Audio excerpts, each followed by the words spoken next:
Hello students, आज CAD और एसएसीए के लेक्चर में हम लोग देखेंगे जो सॉफ्टवेयर हमारे सिविल इंजीनियरिंग में यूज़ होते हैं। आज हम उनका इंट्रोडक्शन पार्ट देख लेंगे। ठीक है, कौन कौन से सॉफ्टवेयर होते हैं हमारे सिविल इंजीनियरिंग में आजकल यूज़ हो रहे हैं। ठीक है, क्योंकि एज अ सिविल इंजीनियर आपको पता होना चाहिए कि कौन कौन से सॉफ्टवेयर आपके सिविल इंजीनियरिंग में और यूज़ किए जा रहे हैं। ठीक है, तो देखिए पहला जो हमारा सबसे इंपॉर्टेंट सॉफ्टवेयर है जो हम स्टार्ट करते हैं ऑटोकैड से, जो मैंने आप लोगों को काफ़ी कुछ करा दिया है उसमें। ठीक है, सेकंड हमारा जो सॉफ्टवेयर है वो है स्कैड प्रो।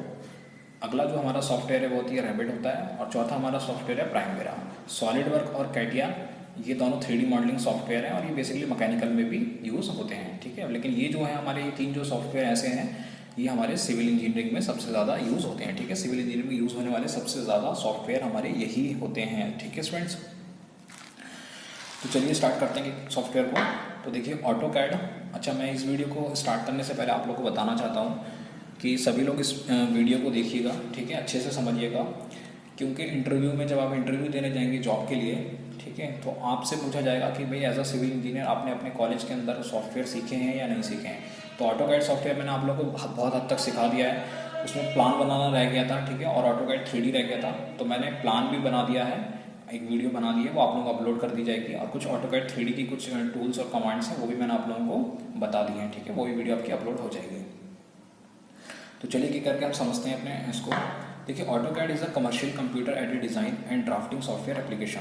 तो ऑटोकैड क्या होता है स्टूडेंट्स? ऑटोकैड के बारे में सभी लोग जानते हैं, इससे हम लोग डिज़ाइन करते हैं और ड्राफ्टिंग करते हैं। ठीक है, जब आप लोग डिप्लोमा कर रहे हैं तो एज अ डिप्लोमा स्टूडेंट्स आप लोगों का काम है ड्राफ्टिंग करने का काम है। ड्राफ्टिंग मतलब कोई भी प्लान को आपको बनाना है। ठीक है, it is developed by the Autodesk. किसने डेवलप किया था? ऑटोडेस्क ने डेवलप किया था। ठीक है, अब जो मेन बात आती है, सबसे इंपॉर्टेंट सॉफ्टवेयर जिसके बारे में आप लोग नहीं जानते हैं, स्टैड प्रो। ठीक है, क्या नाम है इसका? STAAD Pro. ध्यान रखिएगा, इसको लिखना ऐसे ही है, STAAPITAL.PRO। इस तरीके से इस सॉफ्टवेयर को लिखना होता है। ठीक है, ये आप इसको इस तरीके से लिख सकते हैं, STADD या फिर DA.PRO। इस तरीके से इस सॉफ्टवेयर को नहीं लिख सकते, इसको लिखने का यही तरीका है। ठीक है, STAAD.PRO। अब दूसरी बात आती है, ये किसने डेवलप किया था? जैसे ऑटोकैड किसने डेवलप किया था स्टूडेंट्स? ऑटोडेस्क ने डेवलप किया था। ऐसे ही जो स्टैड.प्रो किसने डेवलप किया था? हमारे बेंटली ने डेवलप किया था। ठीक है, बेंटली कंपनी है, उसने डेवलप किया था। तो दूसरा क्वेश्चन यहाँ से आपको इंटरव्यू पूछ सकता है कि स्टैड प्रो के बारे में आप बताइए भाई क्या क्या जानते हैं। तो सबसे पहले आपको उसको लिखना आना चाहिए। दूसरा किसने डेवलप किया था? वो बेंटली ने डेवलप किया था। अब इसका मतलब क्या होता है? Structural analysis and design program. देखिए एज फॉर स्ट्रक्चर, ये सारा ये स्ट्रक्चर आ जाएगा। ठीक है, यहाँ से एनालिसिस आ जाएगा, and D for design dot program. ठीक है, कहने का मतलब है कि जो भी आप बिल्डिंग बना रहे हैं, ठीक है, जो भी आप क्या कर रहे हो, कोई भी बिल्डिंग बना रहे हैं, कोई भी ब्रिज बना रहे हैं स्टूडेंट्स, कोई भी स्ट्रक्चर बना रहे हैं, उस स्ट्रक्चर का आपको क्या करना है? एनालिसिस करना होता है। इसके अंदर क्या करना होता है? स्ट्रक्चर का हमें एनालिसिस करनी होती है। ठीक है, स्ट्रक्चर की क्या करनी होती है? एनालिसिस। एनालिसिस का क्या मतलब होता है स्टूडेंट्स? एनालिसिस का क्या मतलब होता है मैं आप लोग को बताना चाहता हूँ। एनालिसिस का क्या मतलब होता है? एनालिसिस का मतलब होता है students calculation of the response of structure. ठीक है, calculation of the response of the structure to action. कहने का मतलब है इसमें हम लोग क्या करते हैं? कैलकुलेशन करते हैं कि हमारा जो स्ट्रक्चर है वो किस तरीके से रेस्पॉन्स कर रहा है, यानी कि जो हमने बिल्डिंग बनाई है, जो भी हमने स्ट्रक्चर खड़ा किया है, उस स्ट्रक्चर का कैसा रेस्पॉन्स है, उसकी हम सारी कैलकुलेशन करते हैं। कहने में क्या हो, इसका मतलब क्या हो गया? जैसे कि किस चीज़ की कैलकुलेशन क्यों हम एनालिसिस करते हैं? जैसे कि क्या स्ट्रेस डिस्ट्रीब्यूशन है। ठीक है स्टूडेंट्स, वहाँ का स्ट्रेस डिस्ट्रीब्यूशन कैसा है जो हमारा हमने स्ट्रक्चर बनाया है। ठीक है, उसकी फ्रीक्वेंसी कैसी है, नेचुरल फ्रीक्वेंसी कैसी है। ठीक है, इसमें डिस्प्लेसमेंट कैसा है, उसमें किस किस टाइप के लोड आ रहे हैं उसमें। ठीक है, लोड को कैलकुलेशन करते हैं हम लोग। किसकी कैलकुलेशन करते हैं हम लोग? लोड की कैलकुलेशन करते हैं, यानी कि analysis of a structure for the various load. अलग अलग टाइप के लोड्स की कैलकुलेशन यहाँ पर की जाती है कि डिफरेंट टाइप के कौन कौन से लोड्स आ रहे हैं। ठीक है, तो ये सारा का सारा किसमें करते हैं हम लोग? स्टैड प्रो के अंदर करते हैं स्टूडेंट्स। तो ये आना चाहिए आप लोगों को as a civil engineer, STAAD Pro software आना चाहिए।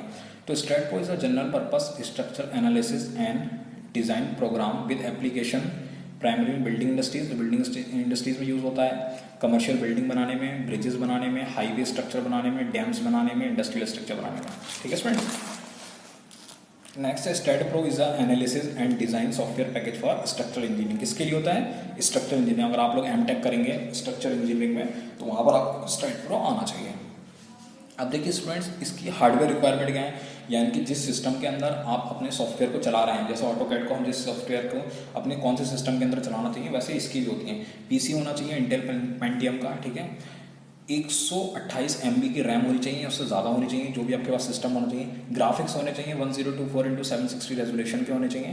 ये सारी चीज़ें उसके अंदर होनी चाहिए। हमारा 64 बिट का हमारे पास सिस्टम होना चाहिए। नेक्स्ट सॉफ्टवेयर है हमारा स्टूडेंट रेबिट, ठीक है। नेक्स्ट हमारा सॉफ्टवेयर है रेबिट। तो सबसे पहली बात है रेबिट, ये किसने डेवलप किया था? तो ये एक ऑटोडेस्क कंपनी का ही सॉफ्टवेयर है। किसका सॉफ्टवेयर है स्टूडेंट्स? ये ऑटोडेस्क कंपनी का ही सॉफ्टवेयर है। जो ऑटोकैड जिस कंपनी का सॉफ्टवेयर है ऑटोडेस्क, वैसे ही हमारे पास रेबिट भी क्या है? ऑटोडेस्क कंपनी का सॉफ्टवेयर है, ठीक है।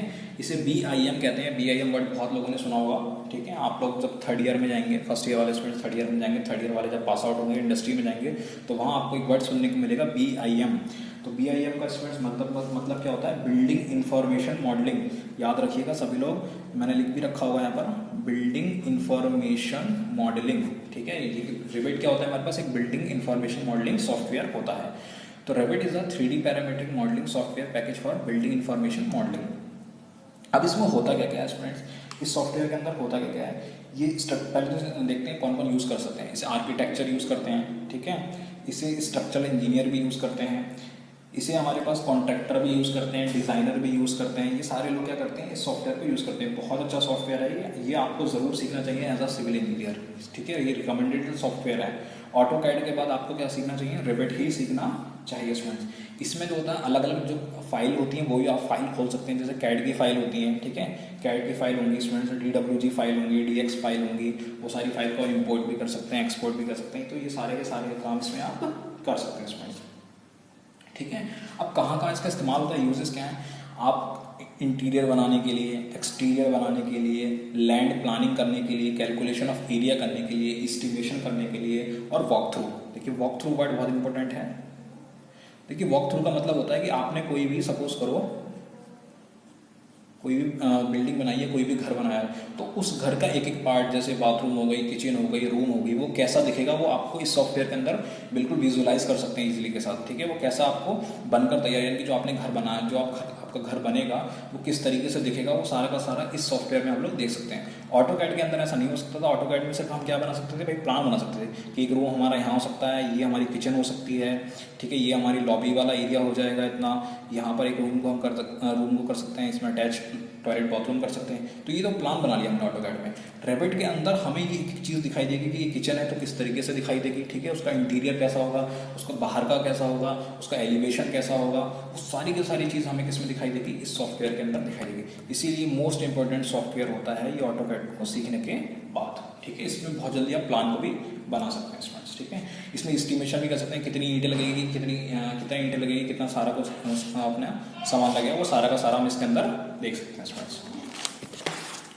नेक्स्ट है स्टूडेंट्स हमारा अगला सॉफ्टवेयर है प्राइमवेरा P6, ठीक है। प्राइमवेरा P6 क्या है? ये एक प्रोजेक्ट मैनेजमेंट सॉफ्टवेयर है। क्या है ये? प्रोजेक्ट मैनेजमेंट सॉफ्टवेयर है। कहने का मतलब है कि आप लोग क्या बन गए? एक प्रोजेक्ट मैनेजर बन गए, ठीक है। प्रोजेक्ट मैनेजर सबसे बड़ी पोस्ट होती है। आप लोग प्रोजेक्ट मैनेजर बन गए। आपको कोई भी प्रोजेक्ट मिल गया कि भाई आपको ये काम कर, ये प्रोजेक्ट आपको कंप्लीट करना है, तो उस कोई भी अगर जब आपको प्रोजेक्ट मिलता है तो उसके लिए दो चीज़ों को मैनेजमेंट करना बहुत ज़रूरी होता है। पहला होता है उसको टाइम मैनेजमेंट करना, ठीक है, और उसकी कॉस्ट को मैनेजमेंट करना, यानी कि कब आपको उस प्रोजेक्ट को स्टार्ट करना है और कब उस प्रोजेक्ट को ख़त्म करना है, ठीक है। ये टाइम मैनेजमेंट हो गया। कॉस्ट मैनेजमेंट, उसमें कॉस्ट का मैनेजमेंट करते हैं हम लोग, जिसमें हमारे 3Ms आ जाते हैं। 3M का मतलब होता है मैन पावर, मटेरियल और मशीनरी, ठीक है। तो ये सॉफ्टवेयर क्या होता है स्टूडेंट्स? प्लानिंग करने के काम आता है, ट्रैकिंग एंड मैनेजिंग प्रोजेक्ट और द प्रोग्राम। अगर आपको कोई भी प्रोजेक्ट मिलता है, यानी कि आप बहुत बड़ी पोस्ट पर पहुंच जाते हैं एज अ सिविल इंजीनियर, तब आप अगर प्रोजेक्ट मैनेजर बन जाते हैं तब आप इस सॉफ्टवेयर का यूज़ करेंगे। यहाँ पर आप क्या करेंगे? प्लानिंग कर सकेंगे, ट्रैकिंग कर सकेंगे अपने प्रोजेक्ट की, और उसके बारे में उसमें शेड्यूलिंग वगैरह उसकी कर सकते हैं, ठीक है। कि भाई उसका बजट वगैरह भी आप देख सकते हैं, कब प्रोजेक्ट को ख़त्म होना चाहिए, कब प्रोजेक्ट को शुरू होना चाहिए, ठीक है। ये सारी चीज़ें आप किस कर सकते हैं? इस सॉफ्टवेयर के द्वारा कर सकते हैं। तो ये सारे सॉफ्टवेयर जो हैं, ये चारों सॉफ्टवेयर बहुत इंपॉर्टेंट सॉफ्टवेयर है एज अ सिविल इंजीनियर। साथ में 3D Max एक और सॉफ्टवेयर होता है जो और आपको सीखना चाहिए। अच्छा, ये दोनों सॉफ्टवेयर, अब दोनों सॉफ्टवेयर बचे मेरे सॉलिड वर्क और कैटिया। अब ये जो हमारे स्टूडेंट्स फर्स्ट ईयर वाले स्टूडेंट्स हैं उनके लिए थोड़े से इंपॉर्टेंट हैं। सॉलिड वर्क और कैटिया क्या है बेटा, ये 3D मॉडलिंग सॉफ्टवेयर है, ठीक है। 3D मॉडलिंग, सॉलिड मॉडलिंग करने के लिए जो हमारा ऑटोकैड 3D वगैरह होते हैं, मतलब कोई भी ऑब्जेक्ट को 3D में देखने के लिए क्या होता है, हमें सॉलिड वर्क का यूज़ होता है। इसमें क्या क्या होता है देखिए, इसमें कंप्यूटर एडेड डिज़ाइन और कंप्यूटर एडेड इंजीनियरिंग। अगर कहीं भी ऑब्जेक्टिव में इंटरव्यू में आपसे पूछा जाता है CAE का मतलब क्या होता है, तो बता दीजिएगा कंप्यूटर एडेड इंजीनियरिंग, ठीक है। किसने बनाया था, डेसॉल्ट ने बनाया था ये, ठीक है। किसके द्वारा पब्लिश हुआ था, डेसॉल्ट के द्वारा पब्लिश हुआ था। तो सॉलिड वर्क क्या था, एक solid modelling, computer aided design CAD और computer aided engineering computer program होता है जो किसके द्वारा बनाया गया, डेसॉल्ट के द्वारा बनाया गया। यहाँ पर एक ऑब्जेक्टिव क्वेश्चन और इंटरव्यू में पूछा सकता है, कैटिया का क्या मतलब होता है। कैटिया का मतलब होता है computer, C for computer, A for added, T for 3D dimensional, ठीक है, I for interactive, A for application. तो बहुत इंपॉर्टेंट इन्फॉर्मेशन मैं आपको इस लेक्चर के अंदर दे रहा हूँ। कैटिया का स्टैंड क्या मतलब होता है, ये एक्स्ट्रा इन्फॉर्मेशन है, ठीक है। आप लोग तो जो पढ़ते हैं ये सॉफ्टवेयर के बारे में इन्फॉर्मेशन है, तो काफ़ी इंपॉर्टेंट इन्फॉर्मेशन है। स्टूडेंट्स वीडियो को ज़रूर लाइक कर दीजिएगा। तो कैटिया का मतलब होता है computer aided 3 dimensional interactive application. इसके अंदर हम लोग कह सकते हैं कंप्यूटर की मदद से जो होते हैं 3 डायमेंशनल में कोई भी ऑब्जेक्ट्स वगैरह को हम उसको विजुअलाइज करेंगे, देखेंगे। अब इसके अंदर क्या क्या होता है, देखो इसके अंदर कैड भी होता है, मतलब कैड पे आप डिज़ाइन भी बना सकते हैं। CAE भी होता है, यानी कि कंप्यूटर एडेड इंजीनियरिंग भी होता है। साथ में कैम होता है। कैम का मतलब होता है कंप्यूटर एडेड मैन्युफैक्चरिंग, यानी कि मैन्युफैक्चरिंग का काम भी होता है। तो ये दोनों सॉफ्टवेयर जो होते हैं हमारे मैकेनिकल वाले स्टूडेंट्स के लिए ज़्यादा इंपॉर्टेंट होते हैं, सिविल वाले स्टूडेंट्स के लिए थोड़े कम ही यूज़ होते हैं। सिविल वालों के लिए तो बहुत कम यूज़ होते हैं, ना के बराबर ये यूज़ है, ठीक है। सिविल वालों के लिए हमारे ऑटोकैड, स्टैड प्रो, रेविट सबसे अच्छा सॉफ्टवेयर होता है, प्राइमवेरा, 3D मैक्स। तो देखिए स्टेज होती है किसी भी सॉफ्टवेयर को सीखने के लिए। सबसे पहले आप सीखिए ऑटोकैड के बारे में, फिर रेविट के बारे में सीखिए, ठीक है। फिर बिल्डिंग एस्टिमेशन कॉस्टिंग के बारे में सीखिए, फिर स्टैड प्रो के बारे में सीखिए, फिर प्राइमवेरा के बारे में सीखिए। तो इस तरीके से एक एक स्टेप को फॉलो करते हुए आप इन ऑटोकैड सॉफ्टवेयर को सीखिए और अच्छी जॉब पाइए स्टूडेंट्स। Thank you students.